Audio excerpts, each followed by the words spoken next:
নমস্কার, আপনি শুনছেন এই সময় গোল্ড। করোনার থেকেও বেশি মরতে পারে ক্ষুধায়। লেখা ঋতপ্রভ বন্দ্যোপাধ্যায়। পাঠ সৌনক সান্যাল। করোনা নিয়ে দুশ্চিন্তা করছেন নিশ্চয়ই, করারই কথা।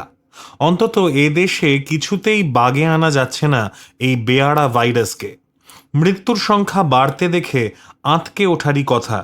তবে আঁতকে ওঠার আরও কারণ আছে, সেগুলো প্রায় আড়ালেই থাকছে এই করোনার চক্করে। ঘটনাটা কি? একটি গবেষণা বলছে করোনা ভাইরাসের জন্য যে অতিমারি এখন বিশ্ব জুড়ে, তাতে করোনা ভাইরাসে আক্রান্তের থেকে অনেক বেশি মানুষ মারা যেতে পারেন স্রেফ না খেতে পেয়ে। আগে হ্যাঁ, এটাই জানাচ্ছে অক্সফ্যাম।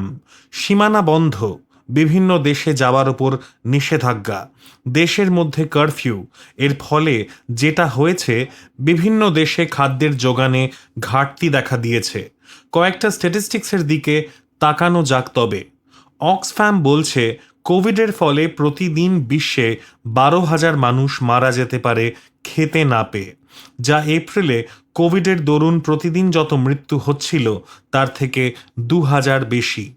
আফগানিস্তানের মতো দেশ, যেখানে মানুষের উপার্জন কম, সেখানে কোভিডের ফলে বড় সংখ্যক মানুষ খাদ্য সংকটে ভুগছেন। রিপোর্ট বলছে গত সেপ্টেম্বরে দুর্ভিক্ষের প্রায় সীমানায় থাকা মানুষের যে সংখ্যা ছিল 25 লক্ষ, সেটা মে মাসে বেড়ে হয়েছে 35 লক্ষ। এর কারণ ইরানের সঙ্গে সীমানা বন্ধ হওয়া এবং বিদেশে যে শ্রমিকরা কাজ করতেন তাদের দেশে ফিরে আসা। একই অবস্থা ইয়েমেনের, যেখানে দেশের 2/3 জনতা খিদের সঙ্গে লড়ছেন। ইউনাইটেড নেশনসের ওয়ার্ল্ড ফুড প্রোগ্রাম বলেছে বিশ্বজুড়ে খাদ্যের অভাবে ইয়েমেনে ভুগবে 12.2 কোটি মানুষ। কোভিডের ফলেই এই সংখ্যা বাড়বে, কারণ দেশের 90% খাদ্যই অন্য দেশ থেকে আমদানি করতে হয়। সেসব এখন বন্ধ, কারণ কোভিডের জন্যই সে দেশে খাদ্য সরবরাহ হচ্ছে না ঠিকমতো। তার মধ্যে দীর্ঘদিন ধরে হওয়া গৃহযুদ্ধ দেশের অর্থনীতিকে পুরো পঙ্গু করে দিয়েছে। কোভিড সেই কফিনে যেন শেষ পেরেক।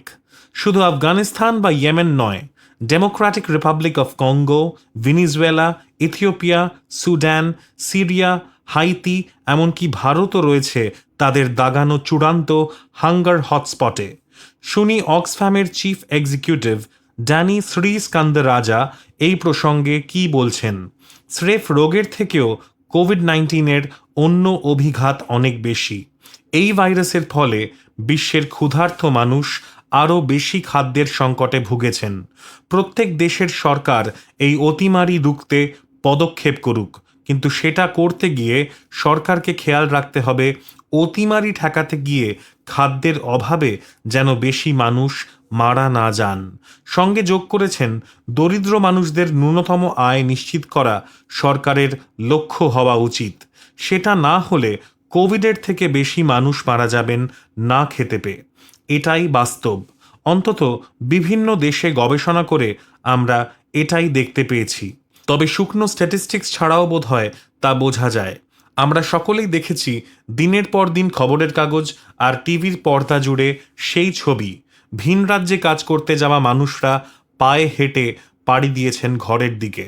অক্সফ্যাম সেই ছবিটাও আরও একবার হাজির করেছে দুনিয়ার সামনে। এই সব পরিযায়ী শ্রমিক না অন্য কোথাও যেতে পারছেন, না ঘরে ফিরে কাজ পাচ্ছেন। কোভিডের ফলে সরকার প্রথম দফায় লকডাউন ঘোষণার পর বহু শ্রমিককেই ঘরে ফিরে আসতে হয়েছে। এর ফলে তাদের ভোগান্তি আরও বেড়েছে।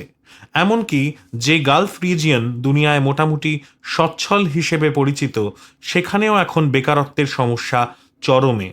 এর মধ্যে সমস্যা আরও জটিল হয়েছে লকডাউনের ফলে। কাজেই প্রায় কেউই জানে না পরিস্থিতি এরপর কোন দিকে গড়াবে। একদিকে কোভিডের আশঙ্কা, অন্যদিকে কাজ হারিয়ে না খেতে পেয়ে মৃত্যুর দুর্ভাবনা। একদিকে মানুষ ভাবছে লকডাউনে ঘরবন্দি থেকে যদি কোভিড এড়ানো যায়, আর অন্যদিকে চিন্তা যে লকডাউন যত বাড়বে অর্থনীতির সংকট আরও গভীর হবে। কি করে বাঁচবে লোকে? কেউ যদি বলে দিত।